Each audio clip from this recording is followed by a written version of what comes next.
Good evening, afternoon, morning, whatever it happens to be, wherever you're watching this, whenever you're watching this. Welcome to a Canadian take on news events. I guess I'm your host, Gordy Canuck, otherwise known as Gordon Causey. And this, as people who've been on the live stream know, this is Candy the Wonder Dog jumping all over me because I have to give her a treat or I get no peace. Shake, lady, speak. Come on, speak. Anyone's curious, she's a border collie, half Aussie Shepherd, but to me, they're the same breed. At any rate, where are we? Today is Saturday, the 28th of June, the dying minutes, I guess, of last hour for me in the Eastern time zone. On my clock, it's 10:57 p.m. And again, that's the Eastern time zone, Toronto, Montreal. Uh, you know where the Eastern time zone is. And going to be talking today about, going to be talking in this video about the Canadian political scene, something that has kind of gone dormant over the last few weeks. We had our election April 28th. Mark Carney and his Liberals won a darn near almost a majority, a very large minority, but they're only 2 or 3 seats away from having a majority. I invite you to fill up the live chat. I see Sharunian who has already been chiming in, and I replied to his email. Uh, Sharunian wants to come on live with me, and we're going to do that sometime in August. Hopefully, things work out. It's a month and a half away, but hey, we'll see. Hopefully, it works out and we go live. At any rate, what is happening in the news with Canada? There's so much happening internationally. We have New York City looks poised to possibly elect an Islamic mayor, joining so many of the major metropolitan centers in the UK, which have likewise elected Muslims to their mayoralty seats. I think Birmingham, Manchester, London, England. Yeah, and so that's on the international scene. Of course, we have the ceasefire between Israel and Iran. There's so much happening internationally that you can kind of look past Canada. And there's a lot happening in my home and native land. Um, Mark Carney and his Liberal government are enjoying something of a honeymoon, which may perplex some people. And I just want to remind you that mine was one of the very few voices that I heard. I don't went back in late 2024, early 2025. I was the only voice that I came across saying that a Mark Carney liberal led party, a party led by Mark Carney, that they could overturn the results of the upcoming election, what was then an upcoming election. There seemed to be pretty much a universal expectation that the Liberal Party was toast. And I would have agreed with that assessment if Justin Trudeau had continued to lead the party, but he didn't. He resigned. And in the ensuing leadership contest, Mark Carney won. Everyone anticipated that, but everyone knew that Mark Carney was going to be coronated as Liberal Party leader and would become prime minister. But most seem to think that the Liberals would continue to be decimated and that the Conservatives were going to romp to a massive majority government. And mine was maybe the only voice that I came across. I didn't hear anyone else saying. And to be clear on what I said at the time, back then I was saying that I could see the Mark Carney's Liberals pushing Pierre Poilievre and the Conservatives down to a minority, and maybe even that the Liberals could win a minority themselves. I did not anticipate that the Liberals would come very close to a majority. It could have razor thin, and so now there are a lot of conservative voices who are anxious over the fact that the Liberals continue to enjoy popular support in the polling. The polling isn't as we're not getting the number of polls that we were getting during the election period. But if you go to 338.com or 343, because there are now additional seats in the House of Commons, then you'll see that they're polling 42, 43, 44, 45%, a little bit better than what they performed in the election. And if an election were held today, it's conceivable that I think they could probably win a majority because there is something of a honeymoon period going on right now. And people say, well, nothing's really changed. Everything still sucks. They haven't done anything, and that's all true. But the big thing, the big motivating factor, what got so many people out to vote was the fact that they wanted Trudeau gone.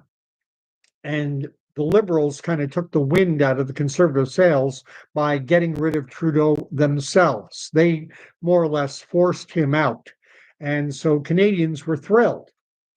And with a media that went full love-in on Mark Carney, former governor of the Bank of Canada, former governor of the Bank of England, chair at Brookfield Asset Management, central banker, businessman. Oh, yeah, the press was all over him. And now, even though he hasn't done anything, there's an expectation among people that things are going to start to get better. And so this is the honeymoon period that we're seeing. This is why the Liberals are polling even higher than they did during the election.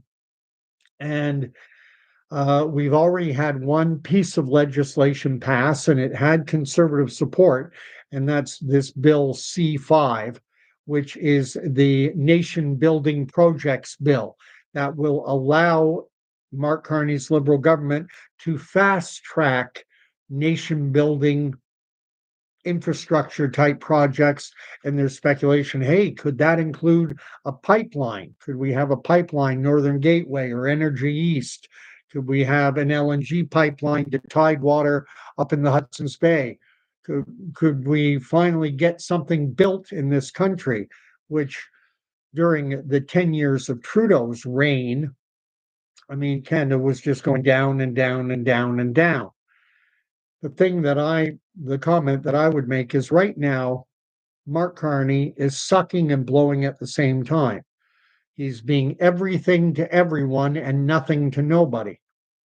He is promising that we've now got this bill, C5, which will allow the government to fast track infrastructure projects like a pipeline. However, Carney has equally at the same time said that there needs to be consensus and that any nation building infrastructure projects have to align with the need to achieve net zero. So we have to, and this is why I say it's sucking and blowing at the same time. He's keeping the environmental lobby and the Greta Thunbergs of the world happy by saying, well, we're not going to build anything unless it's environmentally friendly and aligns with our goals toward getting to net zero. But at the same time, I've got the power to push through pipelines and everything else. So both sides are kind of what's going to happen. And my prediction, nothing. Nothing is going to happen. We're not going to get a pipeline built because the opposition will come up against it, whether it be from environmental groups, whether it be from Indigenous First Nations, whatever the case, it's not going to get done. And Carney can flunk it, can fail it on two counts. He can say, one, there isn't consensus, and two, he can say that it doesn't align with our goals towards achieving net zero. This panacea cure-all that's going to solve all the world's problems. If puny little 40 million population Canada can get our carbon footprint down to zero, never going to happen. So we're not going to see any major infrastructure projects. And already the government is now in recess. So Parliament is no longer sitting right now. And so they get the whole summer. They're going to have all of June, or rather, the rest of June, all of July, all of August, and half of September before Parliament is actually back in session. So it's crazy. I mean, the Justin Trudeau prorogued Parliament pretty much for January, February, March, and now after sitting for a little bit of May, a little bit of June. Now it's Parliament is shut down again. And so we all go into our summer mode. People aren't paying attention to the polls anyway.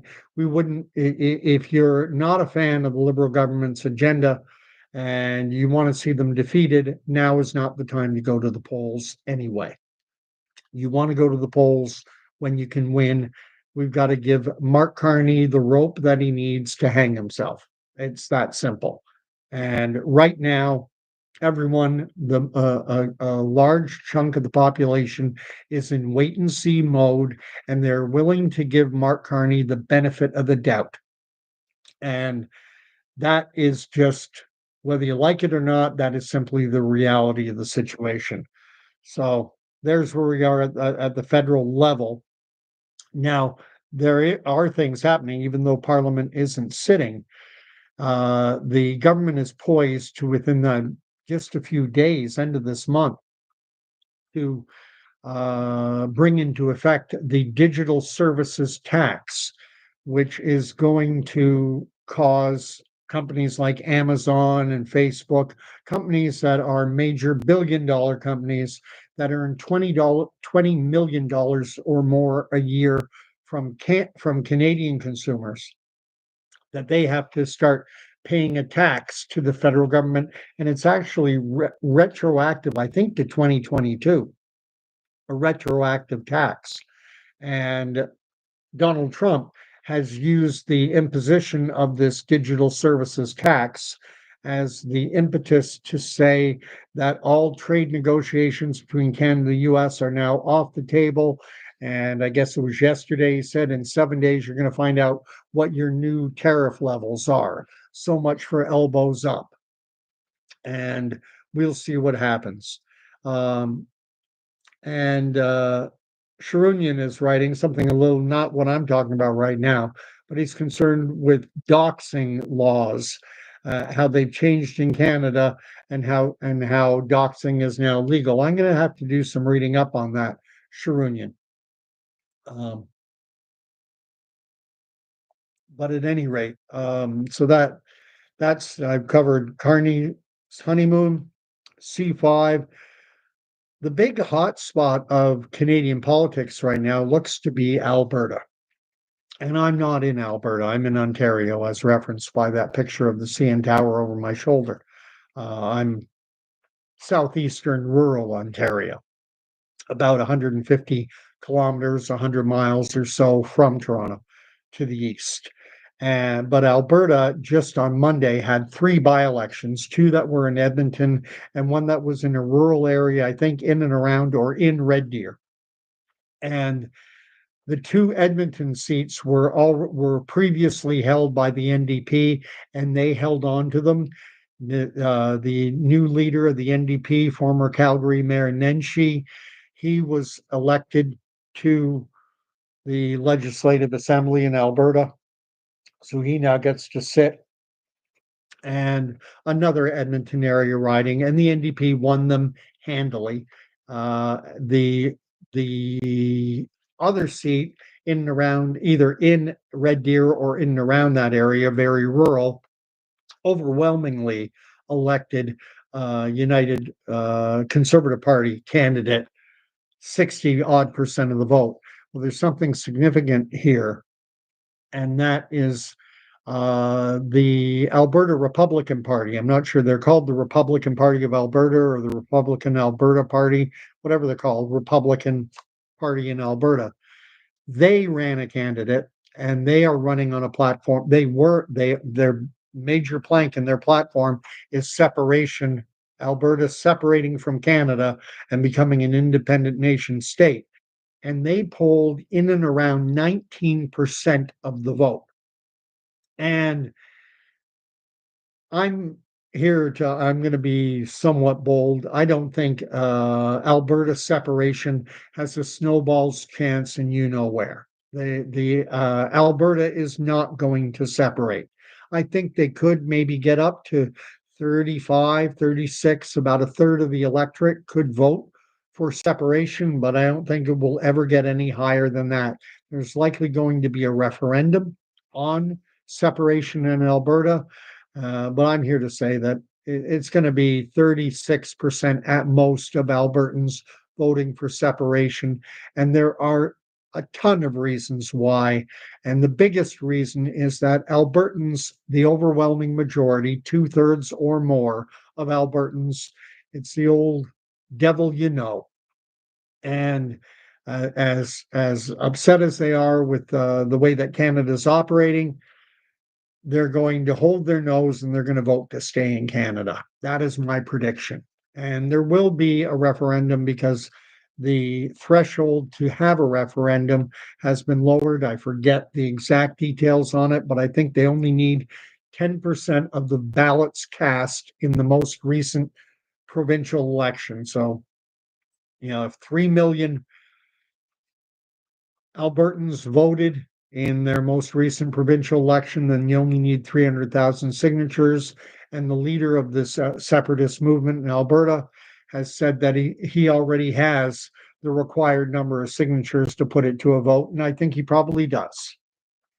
I don't, those who want separation are committed to it big time. They're loud, they're bold, and it makes them seem like a bigger movement than what they are. My guess, that 20%, that was a good litmus test because it's a by-election. It's not going to affect anything, and it was a chance for Albertans who are big time on wanting Alberta to form its own country. This was their chance to really make a statement, and they only got less than 1 in 5 votes. So it's not going to happen. I see I have a number of people watching. You're welcome to chime in on the live chat. I always enjoy the interaction, so let me know where you're chiming in from. Always good to know. And then there was one other little point, not so little a point, but another point I wanted to cover with respect to Alberta. They had a bill called Bill 26, and that bill was going to make it illegal, basically, for doctors to prescribe hormone therapy to children or things like puberty blockers, to say nothing of these mutilating surgeries where children's bodies, healthy tissue, is hacked off in a mutilating fashion. And this was going to be made illegal. And this bill 26 was challenged in the courts, and it has been given a stay. There's been something of a restraining order. There is bills 26 cannot take effect now, and it's all done under the rubric of gender affirming care. So you have a child, a boy or a girl, a boy who thinks he should have been born a girl, or a girl who thinks she should have been born a boy. And now, as things stand, doctors can prescribe medications, hormone therapy that can have irrevocable harm to their young bodies. Puberty blockers have a known side effect of reducing bone density. I'd invite you to look that up. And that's disgusting. You're subjecting children to a disease that is more typically seen in elderly women. Osteoporosis, a reduction of bone density. Pardon me, I got a mosquito in the house. And Danielle Smith and her United Conservative government had passed legislation which would make that for children, Not talking about adults here, talking about kids, 17, 16, 15, 13, prepubescent children, and who are, oh, this blows my mind, drives me crazy. We live in an Orwellian world where they take uh, dangerous, hormone therapies that subject children to sterilization in their adult years, to say nothing of the mutilating surgeries, and they put this under the rubric of care. And you talk about double double speak. You talk about Orwellian, and it just drives me bonkers. And I pray that Daniel Smith, just was reading an article on it, is basically saying, good, let's go to court, bring it on, let's have it out. Confident that we are on the right side of history, and let's go to court. And I'll share the article that I was reading. I actually still have it up on my computer. And you can see the way the media is framing this. TV news article, and it's quoting Daniel Smith. We're on the side of kids. Alberta Premier pushes back on court injunction against law banning doctors from providing gender affirming care. And that word does not belong there. If a child wants to eat sugar all the time, and because they identify as a sugar junkie, is it care to give in to what they want? Anyway, Daniel Smith said she welcomes the debate in court after an Alberta judge put hold on a provincial law that bans doctors from providing gender affirming care to youth on Friday. Call it children. On her Saturday radio show, Your Province, Your Premier, Smith said she believed her government's case was solid, measured, evidence-based, and on the side of young patients that Justice Allison Kuntz said faced irreparable harm if she didn't issue a temporary injunction against the law before it fully came into effect. And this is what the ruling said. The evidence, what evidence, shows that singling out healthcare for gender diverse youth and making it subject to government control will cause irreparable harm to gender diverse youth and this doctrine of gender is simply a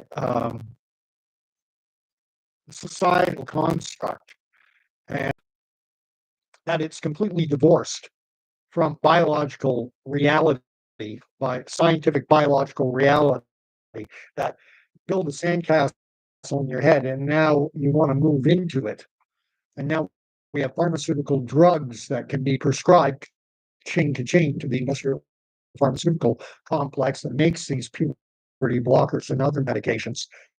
And again, that's to say nothing of top and bottom surgeries that render a child sterile for the rest of their lives. This is Joseph Mengele style stuff put under the rubric of care, because that will sell it to the moronic population who walked around in grocery stores following stickers on the floor, because they figured a virus won't get them if they follow stickers on the floor. And then if you wear a mask when you stand up in a restaurant, then virus can't get you, even if you take the mask off when you sit down. This world has gone bonkers. And if you're enjoying hearing one old fart shaking his fist at the cloud and talking about the insanity of what we're faced with in this country, I invite you to like, share, subscribe to the channel. Normally I get a lot more engagement, but I know it's late. I normally do these lives closer to 9 p.m. Things got busy tonight.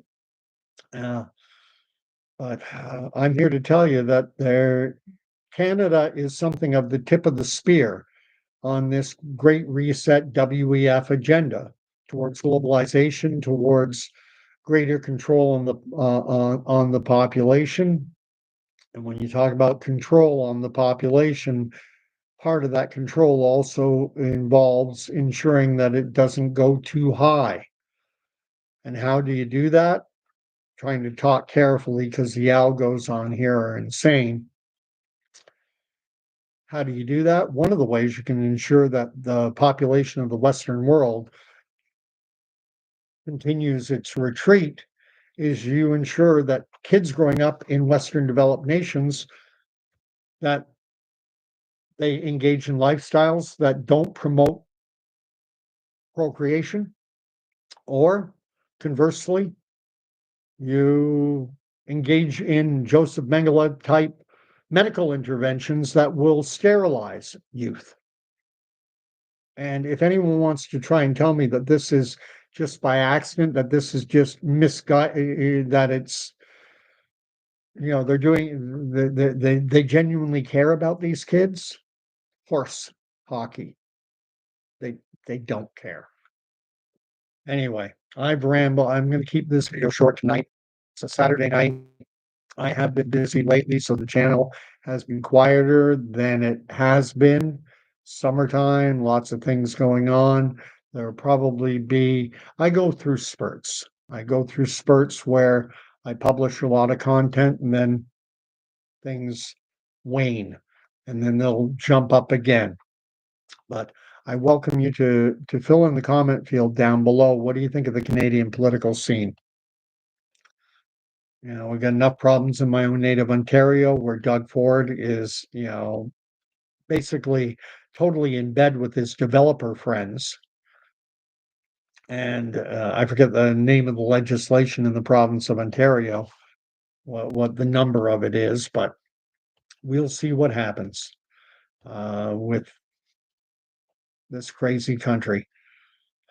I think there are bigger fish to fry on the international scene. I think the situation between Israel and Iran, I've already done a video on that, talking about the fact that I believe 2 weeks, 4 weeks, a month at most, before we see something blow up again in the Middle East. And I'll be doing a video later, uploading a video talking about the fact that even if the nation state of Israel did not exist, there would not be peace in the Middle East. And that, if that's a topic that interests you, keep an eye on the station because there'll be content on that. I'll be explaining my reasons why I think the Middle East, until the King comes back, until Jesus returns, we are looking at war, and more war in the Middle East and internationally. Anyway, I've rambled on. Thank you for watching, and we'll catch you in a night or two. Wednesday will be my next live stream. God bless everyone. Good night.